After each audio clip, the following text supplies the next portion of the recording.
നിലമ്പൂരിലെ പ്രിയപ്പെട്ടവരെ, പ്രതിഭയും ശേഷിയുമൊക്കെയുള്ള ഒരുപാട് ആളുകൾ ഈ ലോകത്തിലുണ്ട്. പൊതുപ്രവർത്തകരുടെ ഇടയിലുമുണ്ട് അത്തരം ആളുകൾ.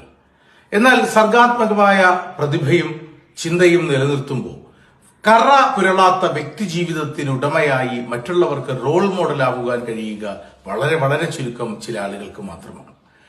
തന്റെ വായനയുടെ, ചിന്തയുടെ, പ്രതിഭയുടെ ഒക്കെ ആഴങ്ങൾ നിലനിർത്തുമ്പോൾ തന്നെ വ്യക്തിജീവിതം ഏറ്റവും സുതാര്യവും നിലപാടുകൾ ഏറ്റവും കൂടുതൽ ഉറച്ചതും കറപുരളാത്തതുമായിരിക്കുക വളരെ അപൂർവമായ കാഴ്ച.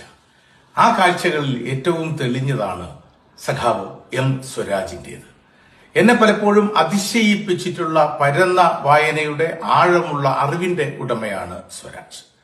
ഈ വേദിയിൽ സ്വരാജ് ഉണ്ടായിരുന്നെങ്കിൽ എന്ന് നമ്മളെല്ലാവരും ആശിച്ചു പോകുന്ന നിരവധി പ്രസംഗ മുഹൂർത്തങ്ങൾക്ക് കാരണക്കാരനായിട്ടുണ്ട് അദ്ദേഹം.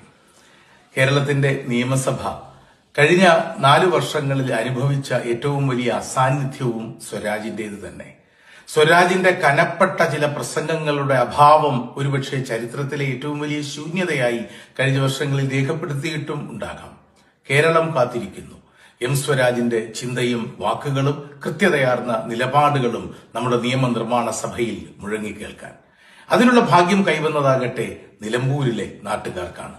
പോരാട്ടത്തിന്റെയും തേക്കിന്റെയും മാത്രമല്ല, കൃത്യമായ ചില ചരിത്ര അടയാളങ്ങളുടെ കൂടി ഉടമസ്ഥതയുള്ള നിലമ്പൂരിലെ എന്റെ പ്രിയപ്പെട്ട എല്ലാ മനുഷ്യരോടും കക്ഷി രാഷ്ട്രീയ പരിഗണനകൾക്കപ്പുറത്തുള്ള ഒരു മനുഷ്യൻ എന്ന നിലയിൽ, ഒരു മലയാളി എന്ന നിലയിൽ ഞാൻ അഭ്യർത്ഥിക്കുന്നു, നിങ്ങളുടെ ഒരേ സ്വരം, നിങ്ങളുടെ ഉറച്ച സ്വരം മഹാഭൂരിപക്ഷത്തിൽ എം സ്വരാജിനെ വിജയിപ്പിക്കുവാനായി വിനിയോഗിക്കുക.